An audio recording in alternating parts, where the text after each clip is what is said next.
The storm unleashed its fury across Brooklyn's towering bridge, sending sheets of rain cutting through the darkness like liquid knives. Midnight wrapped the city in a shroud of pewter shadows while streetlights struggled against the consuming mist. Marcus held his sleeping daughter closer, her tiny frame sheltered beneath his weathered jacket, the only barrier between 2-year-old Lily and the merciless downpour.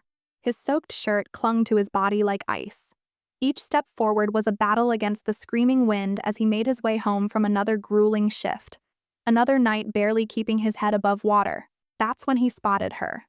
A ghostly silhouette perched on the bridge's outer ledge, her bare feet gripping the rain-slicked metal, her dress whipped around her like tattered wings, and her arms stretched wide as if embracing the abyss below. Time fractured. Marcus exploded into motion, his daughter bouncing against his chest as he raced toward disaster. His shouts were swallowed by the howling wind, but somehow she heard him. In that final moment before gravity claimed her, their eyes met. She slipped. Marcus dove forward, his fingers closing around her wrist just as she began her descent into the churning waters below. The impact sent lightning through his knee as it cracked against the iron railing. Lily's frightened cries pierced the storm while he struggled to maintain his grip on both his child and the stranger dangling from his grasp. The woman's weight threatened to drag them all into the void. Her skin, slick with rain, began sliding through his fingers. "Hold on," he gasped, his voice raw with desperation. "I've got you, just stop fighting." Her panicked struggles nearly broke his hold. Each movement was another step toward catastrophe. "Please," she sobbed into the wind. "I never meant for this." "Listen to me," Marcus managed between labored breaths. "Whatever brought you here, it doesn't have to end this way." His strength was failing. The burning in his arms, the ache in his bones, the rain blinding him, everything screamed surrender. "I can't feel my fingers," she cried. "You're almost there," he promised, though his own grip was slipping. "Just a little more." Setting Lily gently on the wet walkway, Marcus grabbed the woman with both hands and pulled with everything he had left. Her foot found the railing. He seized her waist and hauled her to safety, both of them collapsing in a tangle of exhaustion and relief. They sat there, 3 souls baptized by the storm, while the woman's sobs mixed with the rain symphony. Little Lily crawled into the circle of their embrace, her confused whimpers adding to the moment's fragile humanity. "You pulled me back," the woman whispered against his chest. "I just showed you," Marcus replied, his voice barely audible above the downpour, "that you're still worth saving." The covered bus stop at the bridge's end became their refuge as the storm began to ease. Marcus wrapped his drenched coat around the trembling woman while Lily dozed peacefully in his arms. The stranger, she'd whispered her name was Sophia, sat in stunned silence, still processing her near miss with eternity. Marcus didn't push for conversation. Instead, he rocked his daughter gently and watched the city's blurred lights paint watercolor streaks across the night. His mind drifted to another night of sirens and smoke exactly 1 year ago. The apartment building had become a towering inferno, orange tongues licking at the Brooklyn sky. He'd sprinted toward the flames, his heart hammering as Sarah's panicked voice echoed in his memory. She'd called moments before. "Smoke," she'd said, grabbing baby Lily and heading for the stairs. Then silence. The 3rd floor had already collapsed when he reached the building. Fire created an impassable wall between him and his family. Even as his fellow firefighters dragged him to safety, he could hear himself screaming Sarah's name into the consuming blaze. The coroner had called it quick. Smoke. Inhalation. But nothing about losing her had felt quick. He'd left the fire department after that, surrendering his medals and moving to cheaper housing. Whatever work he could find, construction, cleaning, deliveries, became his new purpose. Anything to keep Lily fed and safe. But the guilt remained his constant companion. Now, watching this broken stranger clutch his coat like a lifeline, he recognized that same hollow desperation he'd carried for months. "My mother died in an accident when I was 16, Sophia finally spoke, her voice barely above a whisper. Marcus turned slightly, giving her space to continue. "She was my anchor," Sophia continued. "We used to walk this bridge together. She said it connected 2 worlds, and that was beautiful somehow." Her laugh held no joy. "After she died, my father became a machine. All business, no heart. When I turned 18, he enrolled me in business school without asking. Said I had to inherit the empire." The silence stretched between them like a bridge of its own. "I hate business," she admitted. "I wanted to create art. Mom used to say I had a rainbow trapped inside me, but he called it worthless. Said emotions were weaknesses that would destroy everything he'd built."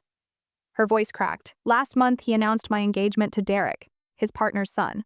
I'm 19 and he's trading me like stock. Marcus felt the familiar weight of another's pain settling on his shoulders. When I fought back, he gave me an ultimatum, Sophia continued. Accept the arrangement or lose everything. Money, home, family name, gone. She looked up, her eyes reflecting the streetlights like fractured stars. So I ran, ended up here, thinking about Mom and how much she loved this view, and how trapped I felt in the life being forced on me. Marcus settled beside her on the bench. I'm sorry, he said simply. You don't even know me, she replied. Don't have to, Marcus answered. Pain is pain. Doesn't matter if you're wearing thrift store clothes or designer shoes, it cuts just as deep. Sophia's breath hitched, caught between a laugh and a sob. Everyone keeps telling me how fortunate I am. You have everything, Sophia, but I feel invisible. Marcus glanced down at Lily, still sleeping peacefully. You're not invisible, he said gently. You're here. You're breathing. That's what matters. Sophia blinked rapidly, fighting back fresh tears. You saved my life tonight, she whispered. Marcus shook his head. No. You saved yourself. I just reminded you it was possible. The rain had turned to sleet by the time Marcus hailed a battered taxi. He couldn't take Sophia to his cramped apartment. Too small, too shabby, too filled with quiet shame. Instead, he asked the driver for a favor from Miguel, a retired paramedic with a spare room and a generous heart. Miguel opened his door with raised eyebrows but asked no questions. She needs somewhere safe tonight, Marcus explained, and that was enough. Inside, where warmth hummed from ancient radiators, they found dry towels and a spot near the heater. Sophia remained wrapped in Marcus's coat, her damp dress still clinging to her frame. When little Lily toddled over and reached for Sophia's hand with innocent concern, asking cold in her tiny voice, something shifted in the room's atmosphere. Without hesitation, Lily tugged her own towel from her shoulders and offered it to Sophia. This helps, she said with the serious generosity of childhood. Sophia's laugh came cracked but genuine, perhaps the most honest sound she'd made in months. Thank you, Angel, she said, accepting the gift. Marcus disappeared into Miguel's kitchen, returning with mismatched mugs of chamomile tea brewed in a chipped pot. It's not fancy, he apologized. It's perfect, Sophia replied, cradling the mug as steam kissed her face. Later, as Lily settled into a nest of blankets, Marcus noticed Sophia studying his wet shirt. You're freezing, she observed. Take your coat back. I'm fine, he insisted.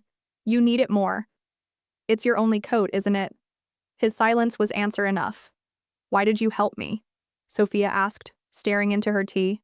Marcus shrugged, watching his daughter's peaceful face. Because someone helped me once. After Sarah died, I was drowning, holding a baby and completely lost. Miguel here, he showed up every day. Brought food, changed diapers, sat with me when words felt impossible. Sophia listened intently as he continued. I don't have much to offer, but I know what it feels like to stand on that edge. And I know what it means when someone reaches out, even for just a moment. She studied him, really looked at the lines etched by grief, the shadows beneath his eyes, the calluses mapping his struggles. Yet he'd given her everything without expecting anything in return. I thought love meant being indispensable, she said after a long pause.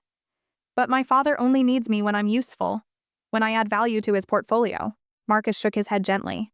Love isn't about utility. It's about presence, about staying when things get difficult, especially then. Tears gathered in Sophia's eyes again, but these carried something different.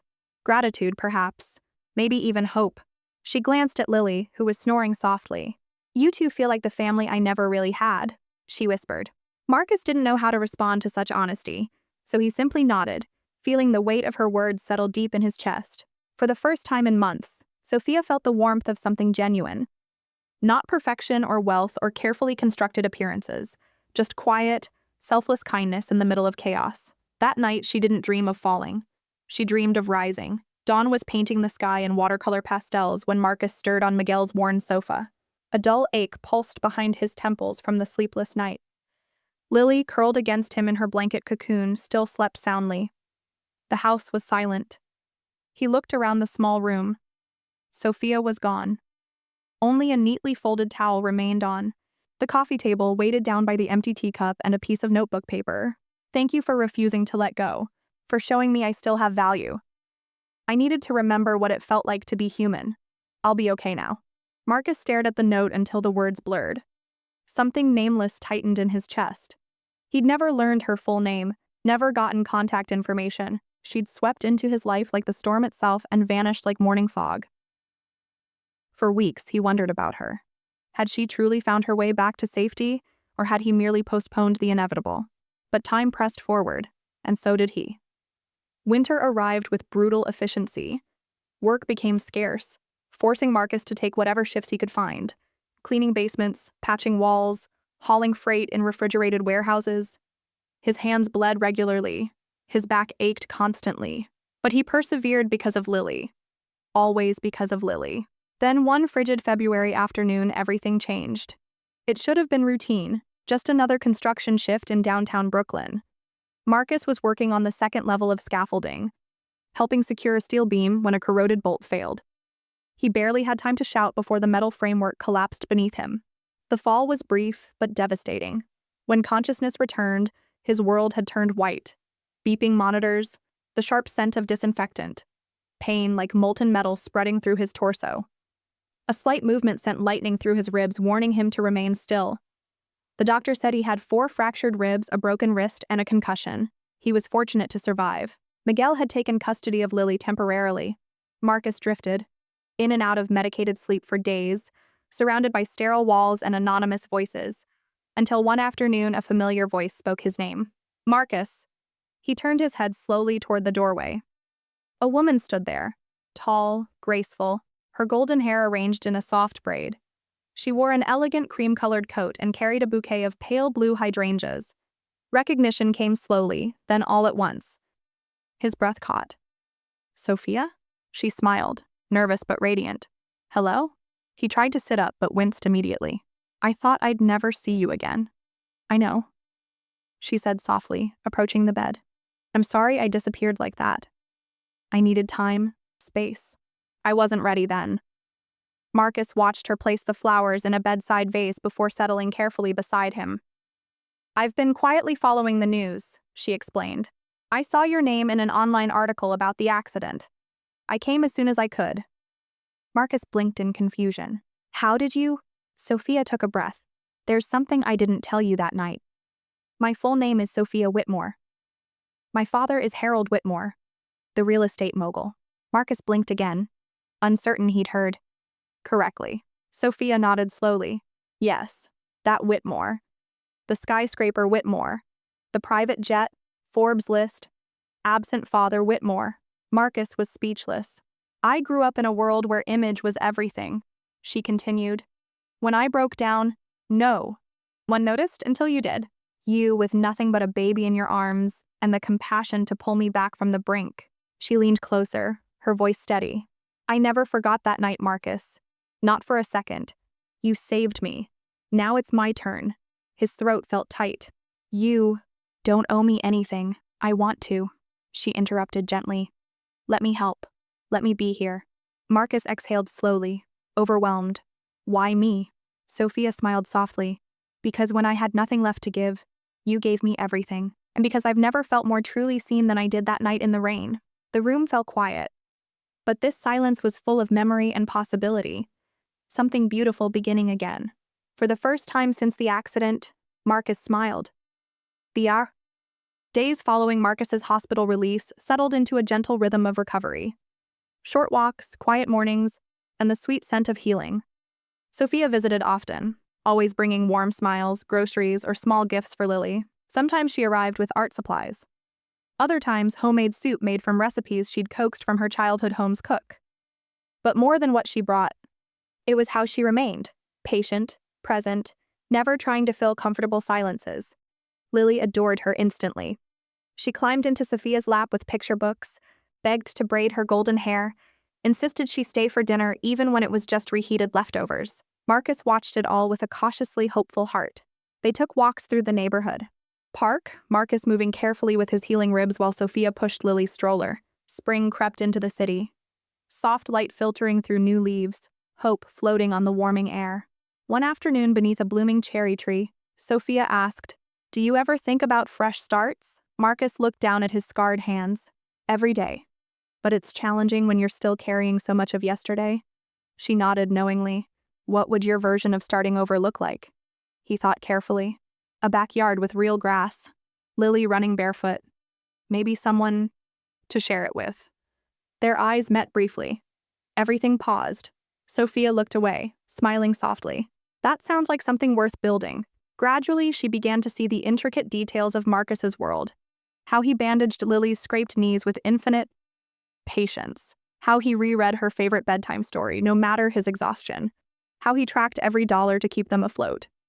He never asked for assistance. Not once. When the hospital bill arrived, substantial even after insurance, Sophia quietly took care of it without a word. Weeks later, she discovered an envelope tucked under her sketchbook. Inside, $45 in crumpled bills and a note. For the eye. Hospital. I'll pay the rest, I promise. And the following week brought another envelope. $60. Then $20. Then $35. Small amounts, sometimes coins, but always something. She never mentioned it, just quietly wept the day she understood what he was doing. It wasn't about the money. It was the message. I will never take advantage of your kindness. He was giving her everything he had, one envelope at a time. One evening, Lily sprawled beside Sophia on the floor, drawing crooked stick figures. She held up her masterpiece. Look, Sophia. That's you. This one's Daddy and me.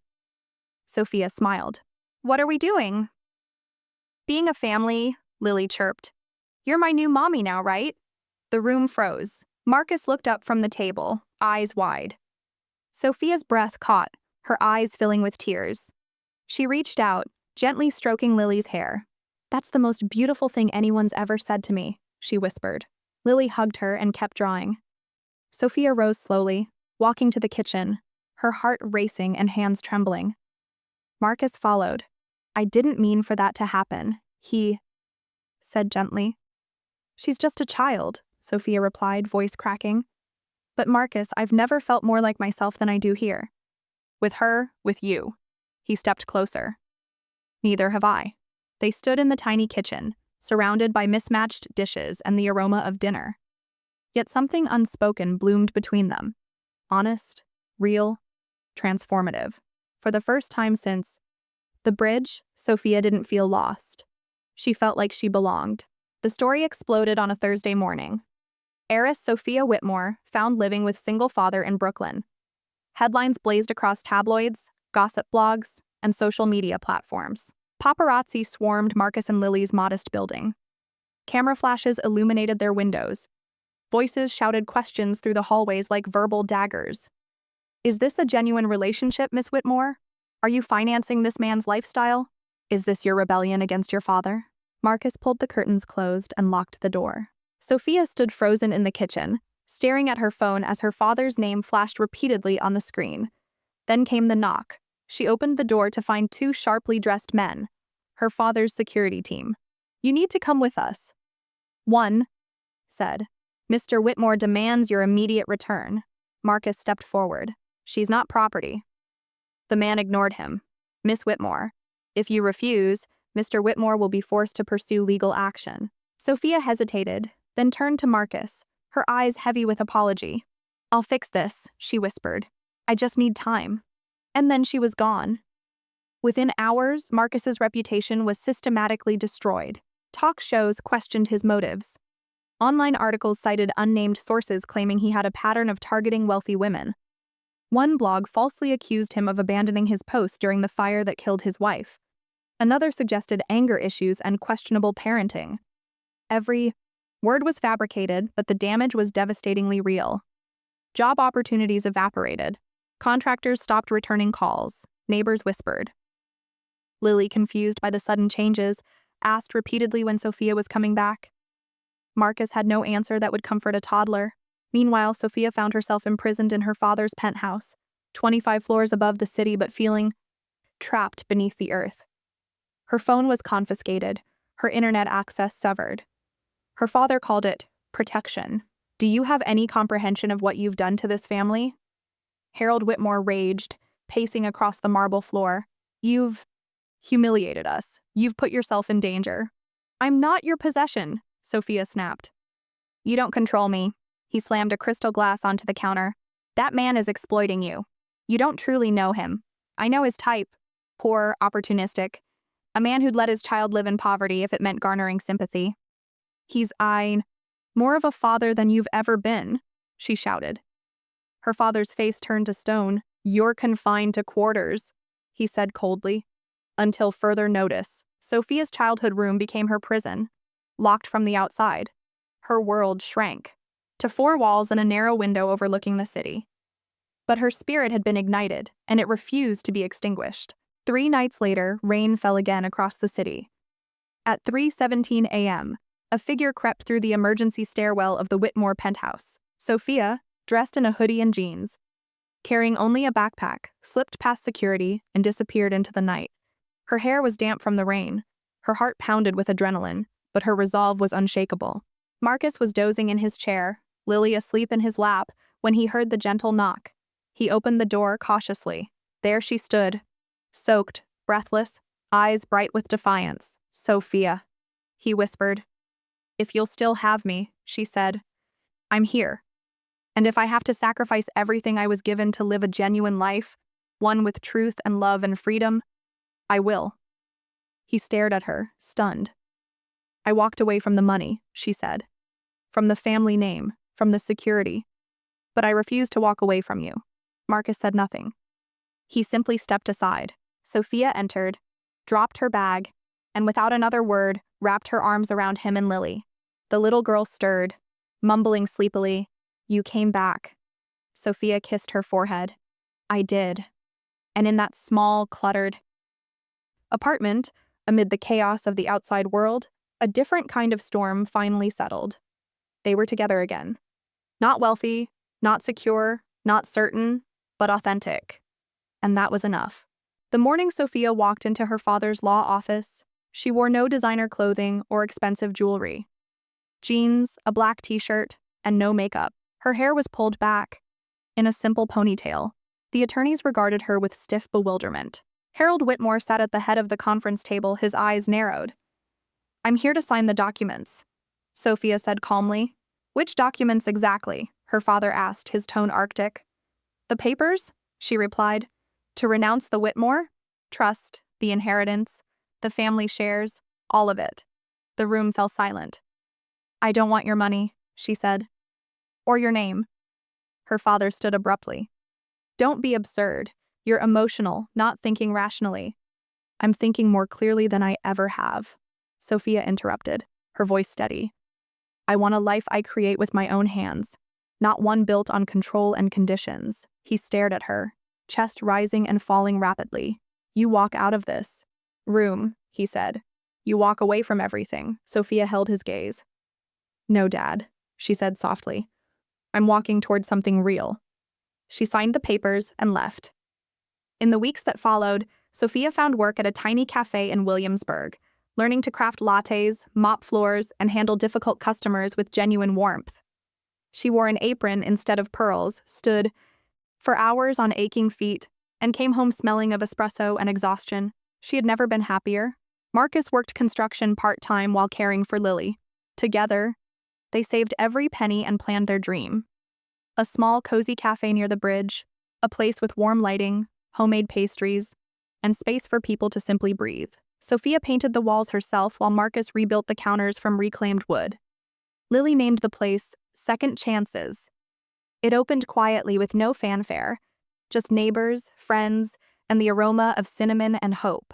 One Thursday afternoon, as sunset painted streaks of amber and rose across the sky, a man in a gray suit entered the cafe. He sat in the back corner, initially unnoticed. Sophia was near the window with Lily, teaching her to hold a paintbrush properly. The little girl giggled, dabbing blue paint across paper. "Like this, sweetheart," Sophia said. "Gentle strokes. Let the color tell its story." Lily nodded with intense concentration, her tongue poking out in focus. The man watched them silently. He watched Sophia tuck a strand of hair behind Lily's ear. He watched the child lean into her without hesitation. He watched the woman who had once been a chess piece in his empire, now glowing with life and freedom. For the first time in years, Harold Whitmore felt something crack open in his chest. He turned away quickly, pulling a handkerchief from his pocket to dab at his eyes. Then he stood, quietly placed a folded check into the donation jar marked, "Pay what you can," and left without a word. Sophia never saw him. But later she would find the check, unsigned except for a small note. For your colors. Hand she would.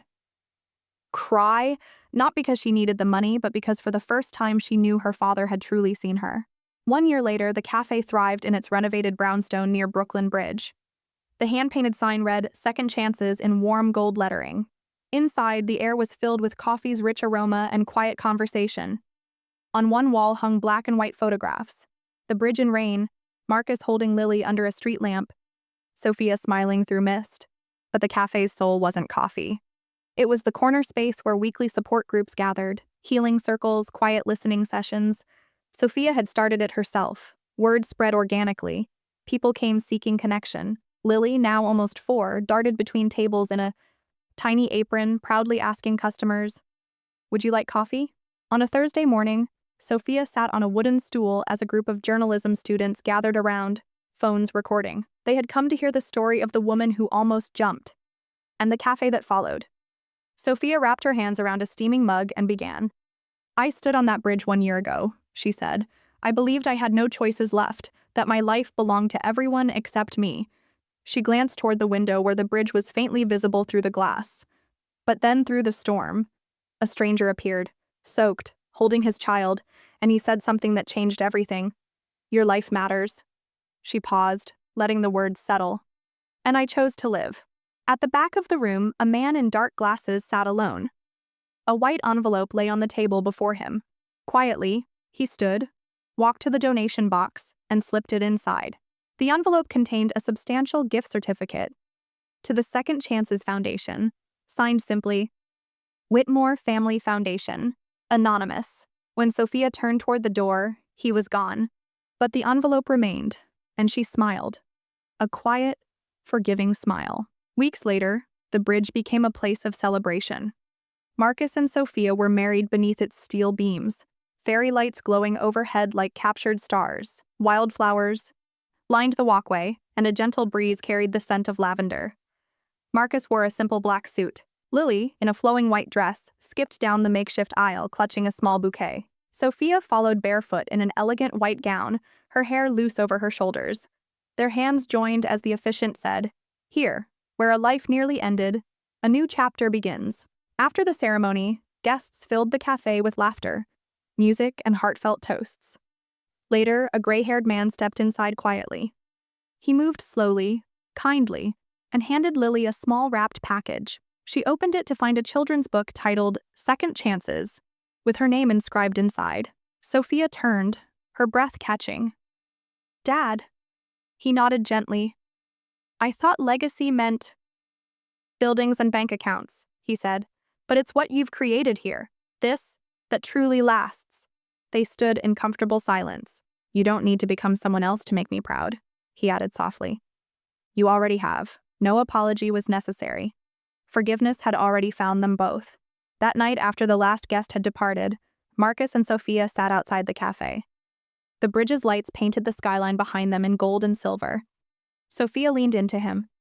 "If you hadn't stopped me that night, if you hadn't trusted me," Marcus replied, "I wouldn't be here either." Lily ran out barefoot, clutching a mug of hot chocolate. "I love this bridge," she squealed.